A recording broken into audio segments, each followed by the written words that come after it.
Hello, friends. Welcome back to No Cap Room. My name is Jake Fischer. I am a senior NBA reporter at Yahoo Sports. Joining me, as always, senior NBA writer for Yahoo Sports. It is my man, your man, everyone's man, Dan Devine. What is up? Jake, I feel further away from you than I normally do. We're rarely in the same place, but we're extra not in the same place right now. We are extra not in the same place. I'm coming to you from an undisclosed hotel room in Milwaukee that I don't need to be undisclosed because the second we record this, I will be leaving, going to the arena, and then driving to Chicago to fly out tomorrow morning. But we've got live NBA basketball, which is why I'm here. Sixers Bucks tonight. I'm guessing this is going to be out before that game is over, but that's why we're going to look at all the stuff that's happened so far this week. We're going to talk Lakers, Nuggets, the whole jumble of every other team besides what's the late game tonight? I don't even know. I'm just on full Bucks Sixers. It's Lakers Suns, and you're not going to have Booker or Bradley Beal for that one either. So you picked the right one to travel to. But also, how could you? In all those words, none of those two of those words were Victor or Wembanyama. How could we possibly get this far into the podcast without mentioning his name? We're going to talk about him as a big part, a literal and figurative big part of these first couple of days of NBA action. That's why I need a co-host. I can't be my own solo host like you or Vinny Goodwill. I need you keeping me in line. I was waiting for that. All right, good. Okay. So one important thing that a host does is transition to the next thing. So why don't we go ahead and transition, Jake? Yes. I am in Milwaukee, unlike James Harden. When news broke yesterday, Wednesday, that he reported back, but that he was not going to be with the team, I really wanted to quote tweet our Ball Don't Lie account with Chris Haynes' reporting saying, I have, however, made the trip to Milwaukee, but no one cares. I'm here.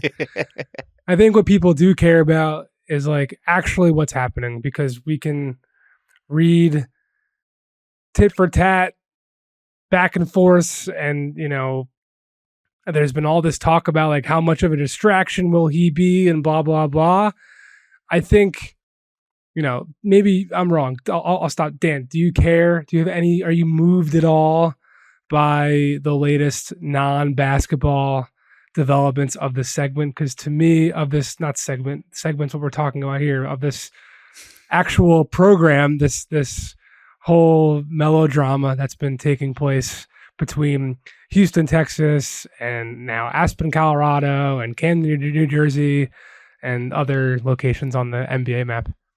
I mean, it's important because he is the next significant domino to fall. It feels like, you've got he's important because of what he connects to and what that represents. He connects to, the reigning MVP and what Joel Embiid's status is going to be over the course of the season, and potentially beyond.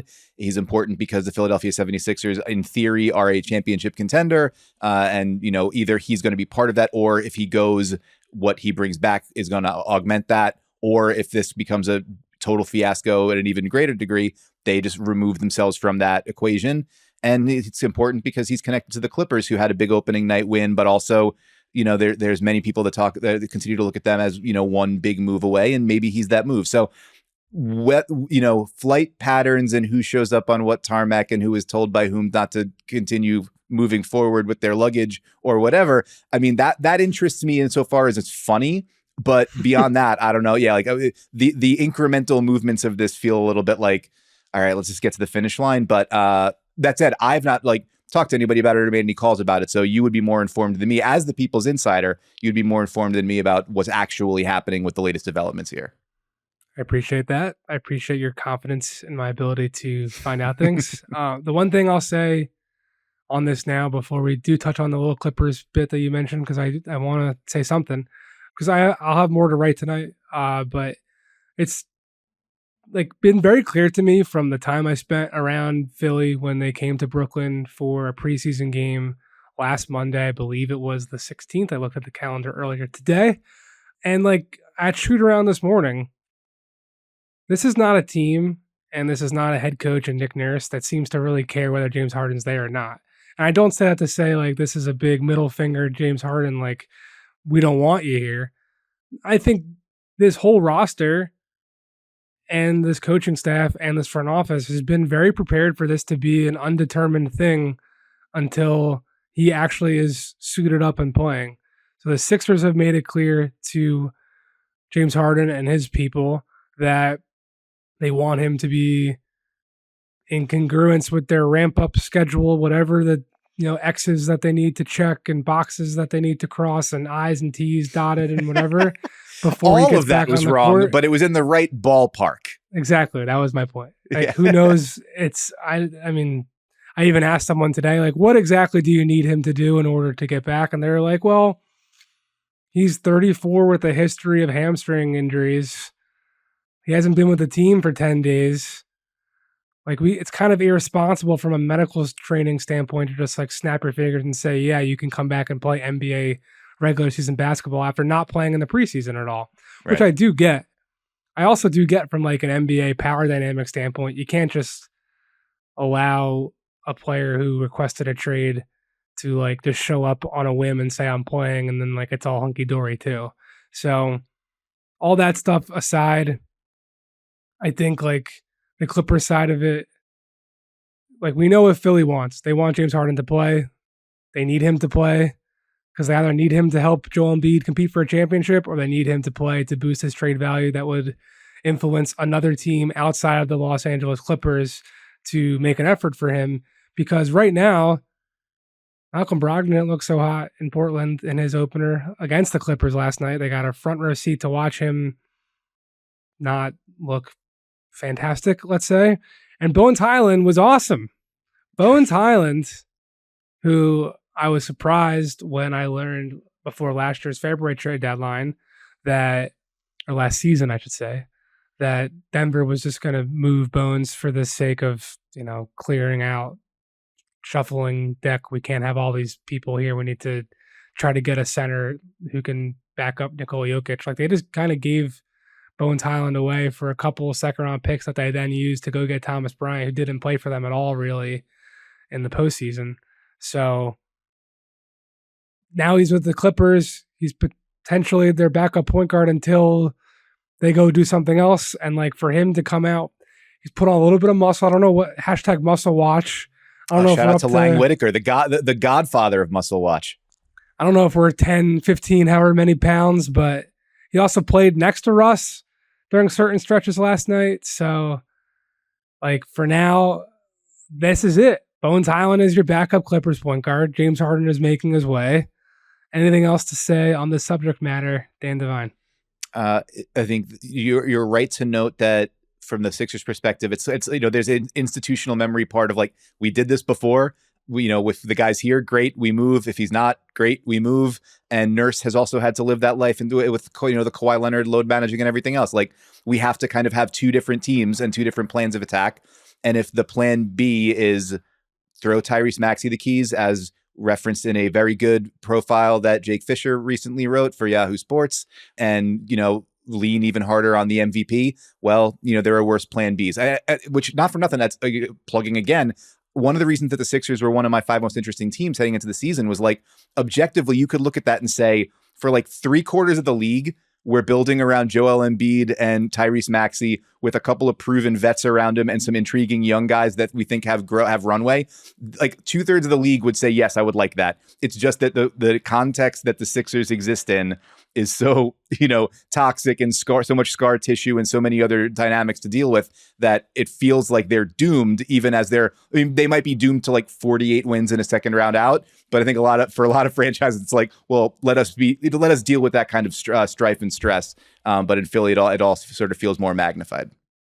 So we're going to bounce around a couple of other teams' games with the reminder that 1 game sample sizes are 1 game sample sizes. That doesn't mean you and I don't get paid to talk into a microphone to each other about this stuff. Exactly. And that doesn't mean there aren't little things that we can pick up on and just like log on our charts to continue to evaluate moving forward. So that being said, after I egregiously buried him in our intro and you were very kind to say Victor Wembanyama, Victor Wembanyama, Victor Wembanyama, say it 3 times. Turn around behind me? Did he pop out through the mirror, the windows? No, it's not that. You say it 3 times and just there's a hand or a limb just like reaching across the room. Because every picture of him in motion is like that. It just looks like a gaggle of limbs going in all different directions because he's so damn long. And look, you can complain about the foul trouble. Final stat line, 23 minutes, 15 points, 5 rebounds, 2 assists, 2 steals, 1 block. But like, regardless, I think what the take has been from the preseason and through last night in an eventual 126-119 Mavericks win over San Antonio, the guy has translated. He is here. He is going to be an impact no matter what, even when he's got 5 fouls and is limited to half the game because he had that insane little flurry late in the fourth quarter, just like he did. I forget what preseason game it was. Was it against? I'm not even going to try. There's just been too much going on. But he has shown the tendency of just like, oh, I can catch a lob here. And like when he's out on the perimeter contesting 3-pointers, basically, like he's then taking off down court and he is the largest possible hit ahead target in like the NBA has ever seen since Yao Ming. So there's just a lot that he does that he's bringing that we're still figuring out, that he's still figuring out. But all I'll say before I give it to you is that like he has just clearly shown he's going to be a force on both sides of the court, which is very rare for any rookie in the history of the league to do. I don't know if he's going to be an all-star. I don't know if he's going to be an MVP candidate this year, but he's going to be someone who other teams are having absolute headaches about on both sides of NBA basketball, which truly is a rarity. Yeah. And so you're right. A lot of this is stuff that we did see in the preseason. I'm not going to sit here and lie and say that I locked into every preseason game because I knew that I was going to be spending the next 8 months on this. So I kind of like, reserve those nights as best you can. But I mean, you see it immediately, like literally the first defensive possession they had, he completely shrinks the weak side of the floor and gets over and blocks a Kyrie pull up. And it's like, oh, right. 8-foot wingspan means you're never out of the play or you're barely ever out of the play so long as you don't take yourself out of the play. And that's like, there was a lot of that push and pull watching him in the first game of he knows he can get to so much and he knows he can make so many plays. He's maybe a little over aggressive, a little frenetic and overly exuberant about, now I'm going to double this guy and we're just going to like swallow him up and we're going to force a turnover. But when you do that and you like help off the strong side corner, somebody's getting an open 3. And so like Pop will get those things into him. Like Pop wants him to play with absolute freedom on offense, as evidenced by the fact that like his first shot was a pull-up 3 in transition. And you're like, maybe get a little closer to the basket, my guy. You're the biggest person anyone's ever seen. Get within arm's reach. It's not that hard at the free throw line. You're basically within arm's reach. Boban Marjanovic is incredibly offended right now. I think Boban's living his best life. He's in a lot of commercials. He's been in John Wick. I think he's doing fine. He's not particularly offended by this right now. He's got a Goldfish partnership last I remember with Tobias Harris. Like, I think he's doing fine. But that, there's all these things that immediately jump off the screen and the confidence is obviously just radiating off of him. The foul trouble is an issue because it wasn't like he was just getting ticky-tack stuff. It was like, no, you hip check a guy and that's a foul. A smaller player is up in your kitchen. If you get your arms up, that's going to be an offensive foul. If it's kind of hard not to reach in when every movement is reaching further than every other person on the floor, but you can't afford to reach and slap down at the ball. He needs to get more discipline with that, but that'll come. This is a 19-year-old in his first NBA game. I'm sure that his adrenaline was through the roof and he was, sort of very frantic about it. Good breakdown. Can I say a quick thing there? By all means, go ahead. Just Dennis Schroeder said it after the Raptors beat Minnesota last night. FIBA rules are different too, like from an officiating standpoint. So you get away with a lot more of those bumps and bruises that you can give on he's guarding out in the perimeter as much as he's out stalking the back line of the baseline. Like he is out switching on a guard. He was guarding Kyrie a bunch of plays. Like that's just going to be an adjustment for him from the FIBA to the NBA standpoint too. Absolutely. But one of the things that I wanted to point to that you were right to note right off the bat is like, so one smaller issue that San Antonio had, they were not great in transition last season. Like I believe from cleaning the glass, it was 25th in points per play in transition and around like the middle of the pack and how often they got into transition. a very good way to jack both of those numbers up very quickly is when the 7'4" guy leaks out after his man takes a shot, just throw it. Like this is like the receiver's down there somewhere. I can't overthrow him. So, well, Deshaun Jackson's going to be down there somewhere. I can't overthrow him. No. It's not. I appreciate. I know he's not reference. A current reference, but he's a fast guy. No. And a Philly guy. But it's not that. It's reminiscent of when there's like a 6'10" freshman on the freshman team, and he's not good enough to play varsity. So they just stick him on the freshman team to get reps, and you can just throw it anywhere in the gym, and he's going to one-hand catch it because he's a monster. He's not a speedster like juking out dudes, and he's going to take off downfield, and he's taking the top off opposing defenses. He is the largest human being you've ever seen, as you said earlier. All right, fair enough. I was trying to pander to you with a Philly football reference, but I appreciate it. Fine, we'll get it. But anyway, they missed him on one of those in the first half. They got him a dunk on one in the fourth quarter. Like, just do that because he's running the floor hard. So that's a really good sort of easy opportunities. Lots of opportunities there for them. We need to get Kevin Love on the Spurs, is what we're saying. Yes, that is a great call. Or somebody on the Spurs needs to be watching Kevin Love clips like nonstop. You mentioned the fourth quarter flurry after he picked up his fifth foul. Reminded me a lot of Zion when Zion's debut, which was against the Spurs in 2020. He had missed like the first half of the season, and everyone the first three quarters of that game, it's like, I don't know, he's only playing in these sort of short bursts, and you're not really seeing everything translate. When are we going to get to the fireworks factory? And then the fourth quarter was when it all kind of turned on. 17 points in the fourth. It wasn't quite that much for Wembanyama last night, but he really, you saw all of the talents coming together, and it's like, oh my God, if he can stay on the floor for long periods of time, this is like, I don't know what the hell you're going to do with that guy. And so seeing that it was enticing enough to make you want to stick around, even as the Mavericks, wound up taking the game, which was interesting in its own right. Yeah, the Spurs are going to be friskier, I think, than people realize. I don't think they're going to be good, record-wise, but they're going to be frisky. I mean, Devin Vassell is really, really, really, really good. I'm going to throw this take out there. Sure, let's go for it. I texted a buddy with the Spurs and another friend on a group chat. In the confidence of this group chat that I'm now breaking, but I'm breaking for myself. I'm tattling on me. All the mid-range stuff he was getting, the fluidity with it. Vassell to me has like Devin Booker upside. I'm not saying he's going to realize it, but I do think I do see some type of similarities in the shot profile and how he moves and how he gets to it. Vassell's really, really good. Keldon Johnson's really good. They're building something fun down there. Sohan's shot is looking far more impressive compared to the fact that he's still shooting free throws one-handed. Shout out Brett Brown.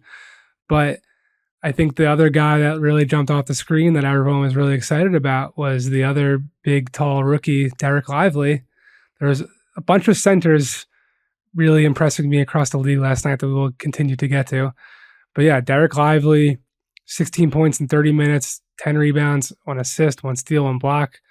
The lob threat was real for sure, and Luka has never really had that ever. Like the couple months where Porzingis was super healthy, and in the bubble before he tore his meniscus, he was doing that. But like Derek Lively is clearly more of the Tyson Chandler, Clint Capella role that, I mean, if you want to talk about Deshaun Jackson taking off the top of a defense, like that's where literally the top of a defense is different in the NBA. The geometry is different. It's so real, and it has impact on all the little side stuff that Kyrie can do off the ball when Luka is running those high screens. And like, it's just really impressive to see a rookie handle that on the defense. Like, defense stepped up like because of him, and they like kind of seemed to fall apart whenever he wasn't on the court. And that's just kind of, I mean, obviously work in progress. One game, he will continue to be improving, and scouts will try to look at ways to punish the rookie center that is the one glue holding together Dallas's defensive house of cards. But in a night when it was all about Victor Wembanyama, Derek Lively stood out. Yeah, this is a like to me, this is really a glass. Are you a glass half full or glass half empty kind of person for how you look at where things shook for the Mavs? Like, they give up, I think it was 43 points in the first quarter. They were like absolutely getting torn apart in the first half. And you're saying all of our fears about what Dallas's defense would look like are, still here. We're still having these issues. It tightens up significantly in the second half. It gets them into a tight game. They're in the clutch. Oh no, we remember the last time we saw Dallas, they were booting all those clutch games late, and Kyrie and Luka couldn't kind of get on the same page. They were not like magnifying one another's talents. It was your turn, my turn, and then sometimes nobody getting a shot off at the end. They get into crunch time here in a tight game. Now, again, granted, against a team that we expect to be bad, that was trying to figure things out on the fly, and like sometimes plays with a point guard, sometimes doesn't, and the Spurs didn't cover themselves in glory in crunch time, but the Mavs had to go win the game, and they did. +6 in those final 5 minutes. Luka and Kyrie combining for 11 of the final 14 points. I think Luka scored or assisted on all the last 11, including Luka setting up Kyrie for a corner 3 and Luka hitting the step back dagger. And like, they're running actions and they're making progress in terms of how you weaponize both those guys together. Our producer, John Gennaro, had pointed out in our conversation before the show, like there were some split cut actions and some things that were getting both of those guys running together and like forcing defenses to have to pass them off and navigate the traffic there. And that's going to make, whenever you make somebody think and make choices, you're going to have some open opportunities. The skills that Kyrie and Luka have should make them more complementary than they seemed at the end of last season. And it does seem like they've got better plans for how you work through that now. So do you look at it and say, if you're this bad against what's expected to be a bad offense in the first half, are you going to be a team, like a serious team in the Western Conference? Or you can look at it and say, some of the things that we were really worried about the Mavericks look like they're trending in the right direction. And if Lively's a real player and the kind of lob threat surrounded by shooting that Luka hasn't really had, that really opens up a lot of opportunities for their offense. You can look one way, you can look the other, but I think if you're a Dallas fan, you're looking at it and saying, there's a lot to be optimistic about and a lot to feel good about coming out of game one, which is all you could really ask for. Let's shift to Nuggets Lakers, where there was plenty to be optimistic about for Denver. It looked phenomenal. The rings are cool. I don't know if you saw. Gigantic with like a little slide out second ring, right? Slide out second ring with the banner on top. Very, very nice. Happy for all the people that I know and also like. Not the people I don't like, but then I'm just kidding. I'm happy specifically for the people that I like, and the ones that I don't like, I'm going to try to steal your ring. I would love to steal an NBA. I mean, that would be my heist. That'd be I'll call up Nicolas Cage and that's right. The thing I want, I will continue to advertise this. I will continue to say this. The thing I want is to build the largest collection known to man of official G League team gear. I've got Mexico City Capitanes stuff. I've got some Fort Wayne Mad Ant stuff. I've got some RGV Vipers stuff. I want as many defunct teams. Someone's promised me Bakersfield Jam shorts. They have never been given to me in my possession yet. That's what I want. I don't want championship rings. I want G League gear with the official Nike swoosh. But back to Denver. We have a note from our producer, John Gennaro. Does Jokic's MVP watch start now? 36 minutes, 29 points, 13 rebounds, 11 assists after claiming he didn't touch a basketball all summer. I just looked again, just double check, just to do my facts, make sure all my things were in order. You and I, Dan Devine, were the only two people in the Yahoo season preview to predict an MVP for Nikola Jokic. But look, the guy's the best player in the league. They just won the title. Like, why wouldn't he win it? As long as like they take care of business, I think it's like as sure a bet as any. I'm not a gambler. I don't even know what the odds are, but Nikola Jokic is that dude, man. Yeah, the only argument that I saw for it, I mean, outside of just is another team going to be like so far and away the best team in the league that the best player on the best team with a representative stat line is going to wind up getting that kind of credit. And that's unclear to me.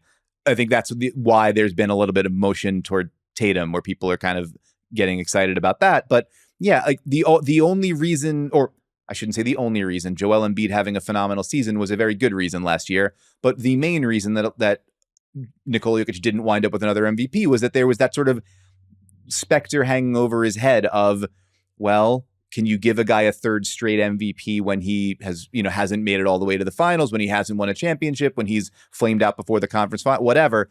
And that's gone. Like, that doesn't exist anymore. And it's easy enough to write the story of the season, of the year, of like, this is the year he firmly established himself without any doubt about it as the best player in the world. He wins the championship. He has another one of those seasons. Denver's right back at the top of the West and he wins the MVP. Whether that comes to pass or not remains to be seen. But like, I think, yeah, even the idea of like Jokic fatigue, I think is going to be, it's not likely to carry around because people will be like, well, he didn't get it last year and he's clearly the best guy. So, and he was very clearly the best guy in that game on Tuesday night because there were points where like, Anthony Davis is a legitimate, like he was the best defender in the playoffs last year. He's a legitimate defensive player of the year candidate every year, legitimate all defense candidate every year, provided he plays enough games. And he had absolutely nothing he could do with Jokic. Zero.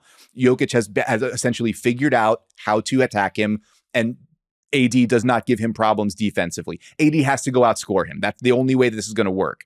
And you saw it at the end of that game. Jokic, the Lakers make their push. And then it's just that starting five, that benefit of continuity that the Nuggets bring into it from last season. They go into their sets. It's Jokic at the elbow. It's KCP screening and then sprinting off. It's Murray handling the ball. And they ran the same play every single time the last 4 or 5 minutes, and they got good shots and buckets every single time. A number of people broke this down. The one that I saw was from Gibson Piper at Half Court Hoops on Twitter. And you could just see like there are options out of every single read in the play, and the Lakers did not have an answer for any of it. Until somebody provides better ones than a Lakers team that we expect to be up near the top of the league in defensive efficiency with a defensive player of the year candidate, I don't know what else you do with it. Yeah, I mean, and Jokic is the reason that all of that gets unlocked in the ways that it does. Meanwhile, for the Lakers, Darvin Ham kind of seemed to acknowledge that LeBron's going to be on a minutes restriction, which seems like quite Spursy. That 2014 team that took down LeBron, where no one played more than 29.7 minutes, whatever it was. Tim Duncan was like a razor edge away from playing 30, but no one could play 30 minutes on that team. Right. Like, does that change? And LeBron, there's been plenty of videos circulating on social of him being frustrated about not being able to play point guard and all these types of things. Like, was the Lakers' run to the Western Conference Finals last year, did that give maybe a little bit of like exceeded expectations for what this team really is going to be this season in a Western Conference where LeBron is 1 year closer to 40? 40? That's old. That's old. That is not young. That is not young, Dan Devine. Stop it. And I mean, the West is tough. I mean, I'll be really curious to see, obviously not so curious live, but I'll be really curious to see what the Lakers can do against the diminished Phoenix team tonight, because they'll still have Kevin Durant, and Eric Gordon tends to like go for 50 points when things like that happen. But yeah, how you feeling about LA? I mean, it surprised me. It made me think like, oh, I must have missed a whole storyline in preseason where people were talking about how everybody's expecting LeBron to be playing less. And then it doesn't sound like that was the case. Like, I think other people were kind of surprised that LeBron was playing 29 minutes. The quotes from Darvin Ham after the game, this is from Dave McMenamin at ESPN. Quote, "It's easy with LeBron to get caught up in the emotion of the game, and you tend to forget you want to play these long stretches. But in order for him to be as effective as possible, we have to be mindful of the minute output and how long his stretches are." That's reasonable, but also like we are now on year 20 or whatever of LeBron's teams don't play so hot when LeBron's off the floor. And we are on year, it only feels like 20, maybe 4 or 5, I guess, of Anthony Davis is the best player on the Lakers, and we're going to hand the reins over to him. And every time it seems like everybody talks about that, the reins wind up back in LeBron's hands because that's the way the team works best. And so, especially the fact that you're coming off a first half where AD looked fantastic, and then the second half scoreless, and then Jokic runs away with the game. Like, of course, you come out of that feeling like, well, the only way this is going to work is if you bump up LeBron's minutes, you lean on him more. And then what does that mean when you get into January or February or whatever? Last year, the only time he played fewer minutes than he did on opening night, 26 minutes and a 13-point win over the Warriors in February. That was when he was dealing with that foot and the ankle injury. The next game, plays one more game, then right after that, pops the foot tendon. He's out for a month. So it makes sense to me. It makes a lot of sense that they're going to be very cautious and careful with him. And also in the context of something that I heard last night. So I was in Brooklyn. I went to the Nets home opener against the Cavs, which is a very fun game, but we're not going to talk about it much tonight. But Jacques Vaughn was answering a question about why Ben Simmons only played 23 minutes, which is, again, a topic for another time that's pretty juicy. But they went, I think, 10 deep and had a bunch of guys that played between like 15 and 25 minutes. Mikal Bridges was the only one that went over 30. And his answer to that was, you're going to see this, this year, our group, we're going to divide these minutes up throughout the course of the year. My intent's not to try to blow anyone out at the beginning of any game. You'll see these minutes range across the board because we have depth and versatility. He wants everybody to be able to go extremely hard. He doesn't want them coasting. So the idea of like, our best chance to win is if we don't like overload everybody right at the beginning of the year when everybody's kind of just ramping up on their own. And I'd rather have you go super hard for 5 minutes than have you go like 8 and then coast for 3 of them because you're going to wind up playing 36 anyway. So you got to pace yourself. LeBron, we've had conversations in the past where like the tracking data shows that he moves the slowest of any player in the league. It's because he knows he's got to pace himself. Well, one way to help, make sure you're not dealing with the coasting minutes is by just cutting them all together. And then when you've got him on the floor, he's rampaging to the rim. He's taking it end to end in transition. You could not keep him away from the basket when he was out there. But then he's not out there for 19 minutes. And I think Denver was plus 19 in those 19 minutes. So that's going to be a push and pull that Ham's going to have to deal with and have to figure out. Because if you wind up behind the 8 ball again, another like beginning of last year, they got off to a really rocky start. Obviously, a lot of that was the rust situation. But if you're a few games under 500 at 10 games into the season, are we going to start hearing that LeBron's got to play more now? Seems likely. So the other game in New York that was not the game you were at, right. Boston visited Madison Square Garden. And for a little while, the Knicks were nixing. They were grinding it out. They took a late lead. The Garden was blowing up. People were happy. And then Jason Tatum and Porzingis just continued to throw daggers left and right. And it was honestly, the Knicks Porzingis years are so far in the rear view. Yeah, it feels like the 70s or something at this point. Yeah, I don't even like in my head, when I saw a quote last night, he said like, oh yeah, it was extra awesome that it happened here. Like to me, it's like, all right, well, we talked about Luka not having that lob threat. Like that's what could have been like Porzingis in my eyes.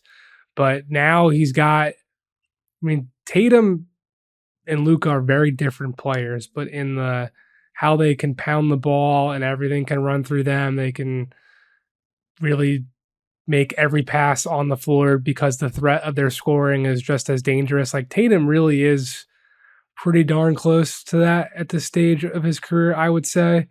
And when you add the pick and pop dynamic where Porzingis is stretching out to like 40 feet, it's really scary how much space that everyone has, that Porzingis has on the shot, that everyone else has off the driving lanes and the cutting opportunities and what have you. So like I have thought, I'll be curious after looking at Milwaukee, getting our real first look at them. I got lunch with someone here yesterday who is definitely biased towards the Bucks side, but they were like thinking that Milwaukee is way deeper and more talented and what have you. Boston's top 6 is really effing good to the point that like Al Horford coming off the bench was like a news story. Like that I think will wax and wane like every starting lineup. When an injury happens, Al will slide up, and then when that person comes back, we'll inevitably have the like, oh, we don't want to ruin the starting lineup chemistry that's going on type of things. But for now, Drew Holiday looked awesome. Is there any real takeaway that you weren't expecting on paper from this Boston team that you saw come to fruition, or that we all kind of were able to see because you weren't at that game, but maybe you've watched some clips and whatnot? The big thing is, you mentioned that top 6. Once you get past Horford playing 26 minutes, it's Sam Hauser and Peyton Pritchard and a few minutes of Luke Cornett. So if the version of this team that is going to be a real bear for everybody to deal with requires high 30 minutes from Tatum, Brown, and Porzingis, and maybe they give them that. They absolutely, it could happen. And when it happens, you're going to see performances like you saw in that first game against New York. It's just, I think the question, everybody understood how, like, the case for it working.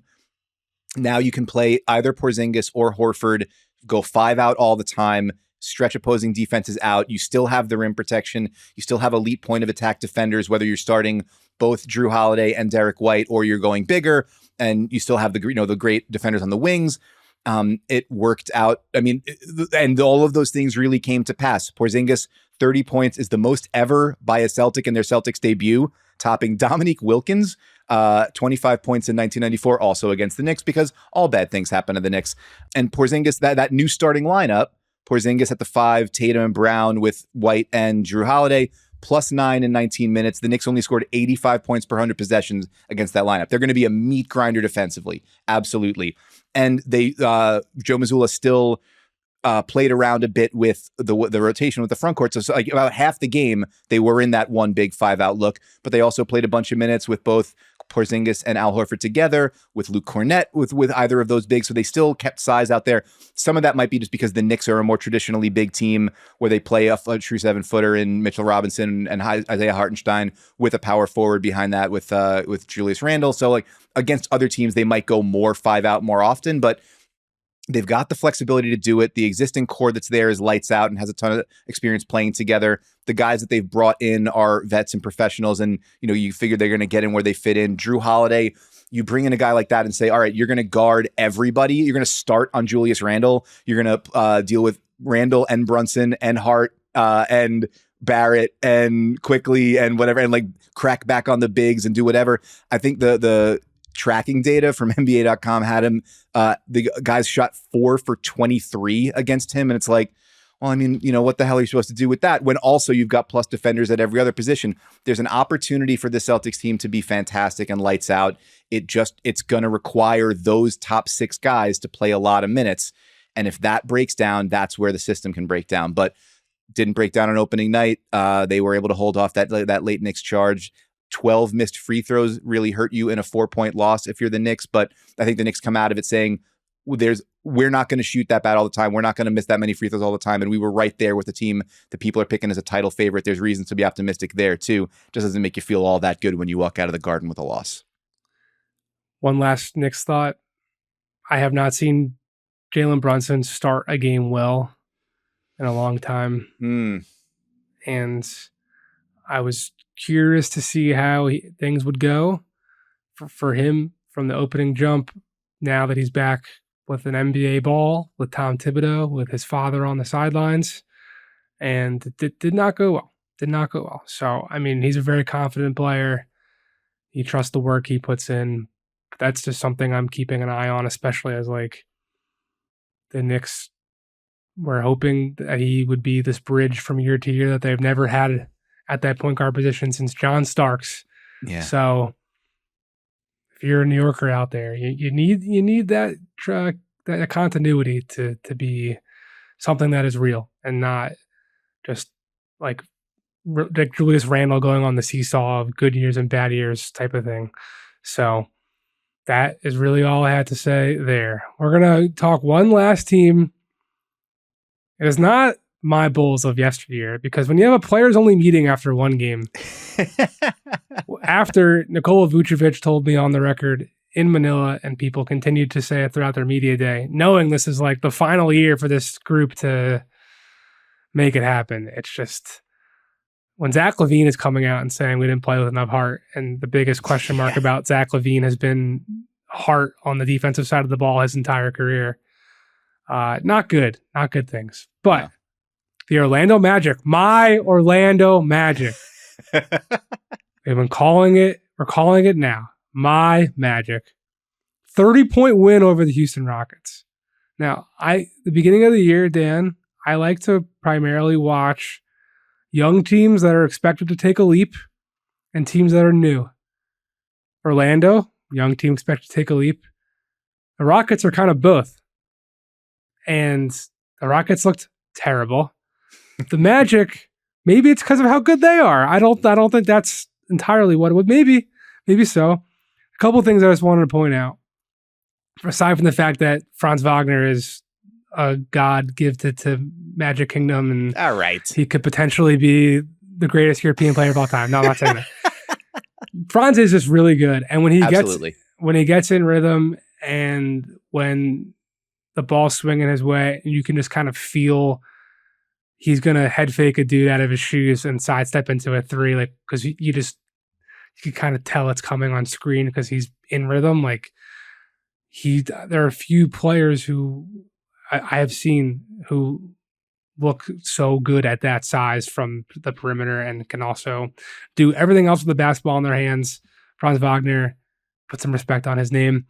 No, the two things I want to talk about the Magic the most, because when the rookie extensions came out, there's a lot of talk about Onyeka Okongwu's deal and Josh Green's deal. Cole Anthony's deal took some people by surprise because through the grapevine, I was very well aware that Cole Anthony wanted like $18-20 million in AAV. He comes away, I believe the numbers are $339. Yeah. Third-year team option, which would be considered kind of like a loss from the agency side of things. If you're, if you're one of the cap nerds who like to evaluate these deals like that, I never really thought Cole Anthony has been anything more than that, like a mid-level salary type player at his best. Last night, fresh off an extension, Cole Anthony played the best game I've ever seen him play. Maybe I haven't been watching enough Cole Anthony, but there was both like a mix of on-ball creativity and like Bruce Brown, small guard playing big type stuff, hitting the glass, rebounding, whatever. I know you didn't get a chance to check out this game, so I'm just going to keep raving about the Magic. Yeah, I'm going to have to, hearing all this Bruce Brown talk. Jonathan Isaac, back from the dead, just incredible presence at the rim on Jalen Green, although I think that play says more about Jalen Green's shot selection and the decision to launch himself from like beyond the dotted line at a 7-footer known to have incredible defensive player of the year potential. I think maybe more about Jalen Green than the athletic feats of Jonathan Isaac being able to deny him at the rim. That's another conversation for another podcast, because he did not, one of my most interesting players in the Western Conference did not trend in the upward direction after that opening night. Well, things don't have to be good to be interesting. Exactly. Jonathan Isaac being potentially back just adds like another body on a very movable contract, all that type of stuff. Like the Magic, I wrote about this in January. They are built structurally from a cap standpoint, also from just a long bodies and athlete standpoint to have pretty much any choose your own adventure. Do you want them to package a bunch of guards and picks together and go get someone like, I had heard them. I don't know if there was ever a real serious effort. I don't know what the conversations took place as, but like, I know Orlando checked on Drew Holiday, like that type of, like, is there a move like that? Is there a Memphis going to get Marcus Smart type of move for the Magic? Like they could do any one of those types. They could do anything. They have young centers. They have young wings. They have young guards. They've got Howard and Anthony Black saved for garbage time, who are 2 lottery picks that like didn't even have a role in a 30-point win on opening night. My Magic are here, man. I just want to say that it's time to get on the train that rides around the outside of Disneyland, or you're going to miss it. That's a thrilling pitch. We'll say 3 things quickly, and then I'll get out of here. One is that Cole Anthony, just because I can hear Magic fans screaming at us. 2 other games that we should note when you say the best Cole Anthony game ever. A couple of years ago against the Knicks, he had 29, 16, and 8. Look, I'm not talking stats. I'm talking winning plays. That dude was controlling tempo. He was wrecking havoc on both sides of the floor. He was juking out defenders with pass fakes, and he was everywhere. I fell in love with Cole Anthony last night in a downtown Milwaukee hotel room. Well, that's terrifying. But and then also should note with Jonathan Isaac, yeah, I mean, this is like the game. His game has never really been the issue. It's just been about keeping him on the floor. It's the injuries, the leg injuries that he's dealt with. He missed all of the 2021 and 2022 season, has not played more than 35 games since 2019, only played 11 games last year, missed the final 2 months. So it's just like, if you could actually get him on the court, yeah, he is an absolute destroyer on the defensive end. And now with the structure of that roster, where you've got Paolo Banchero, you've got Franz Wagner, you've got Wendell Carter Jr. at the center, he really only needs to be like your fourth or fifth front court guy. And so if he can do that and be a plus player, especially on the defensive end with that versatility, that opens up a whole lot of possibilities for a team that, as you said, can really go any direction they want. And the backcourt, you mentioned Jet Howard and Anthony Black, neither one of them really getting in until garbage time. That's going to be like the superstructure of this Magic season. What happens with their backcourt mix? Because both Markelle Fultz and Gary Harris are set to hit unrestricted free agency after the season. Jalen Suggs becomes extension eligible after the season. This is a big prove-it year for him because the offensive game has not advanced at nearly the level that they had hoped that it would when they took him with that top 5 pick. Cole Anthony gets the bag. It's a question of like, where in the future plans is he? Like 3 of 39 does not mean you're a guaranteed starter. It means you're in the plans, but it's up to you to then elevate yourself to the front of them. And then you've got those young guys that are going to be looking to earn minutes, plus all their own picks going forward. Spot Track puts them at more than $50 million in cap space this summer. Like there's a full cupboard of options, and these guys are going to have to earn their keep. Whether they can do that or not promises to be pretty fascinating because they've got all that they need to make a rise up the Eastern Conference ranks. It's just a matter of who the pieces are when they're finally really ready to get there. Yeah, I don't think the 339 even necessarily means you're in the plans moving forward, because that was kind of like one theme amongst some of the smart folks that I asked about the extension stuff. All those deals, the Josh Green deal, even like Onyeka Okongwu up at 365, 462 was the number, whatever. All those deals in a new CBA landscape where it's going to be increasingly harder to aggregate salary. Like there will be value now for players even to make a little bit less. I know it sounds crazy to like say it's a benefit to making less money than you could be making. But look at like John Collins in Atlanta over the last couple of years. Even someone like Rudy Gay, who was only making like $6 million in Utah. At a certain point when your contract is so good from like a feeding your pocket standpoint, it actually makes it more difficult for players who are looking to be traded to get a new opportunity to get traded. And I think there's benefit to making 10 million compared to 13 when it's going to be more fungible for you to be parts of things that potentially could lift you to a better situation that gives you more playing time, whatever. I think a lot of these salaries that we're going to see between now and the next couple of years, it's all going to be in mind of percentage of the cap and also like how tradable will this contract be, because we're just seeing that free agency is kind of dead. Like we haven't seen a major superstar free agent in a long time now. Even, RFA like is kind of dead too. Like I don't know how many more offer sheets we're going to see get signed and not be matched. So that stuff's going to be interesting to monitor moving forward. But that's it. That's our show. The Magic are great. The Nuggets are the reigning champs. On the rocket ship, or not on Space Mountain. Yeah, there you go. Space Mountain. There it is. Space Mountain's a great ride. I don't remember who it was, but there was like a very important call when I took my girlfriend to Space Mountain in like February 22 or late January, right before the trade deadline. I remember being like, this would be funny if I pick this up while I'm doing, but I didn't do that. Okay. Smart man. That does it for our show today. Thanks to John Gennaro for doing all the things he does to make this show look and sound great and to provide counsel when we travel on the road. Follow us on the various social media platforms that are still out there. I am at Jake L. Fischer. That is at Your Man Devine. Please subscribe to Ball Don't Lie on YouTube or whatever podcast platform you're currently listening on and leave us a 5-star review. Remember, you're getting 4 shows this year, 2 episodes of Good Word with Goodwill, 1 episode of Divine Intervention with Dan Devine, and 1 episode of No Cap Room with yours truly and Dan Devine. Again, thank you for listening. and we'd appreciate it if you came back again next week for another episode of all those shows and another episode of No Cap Room.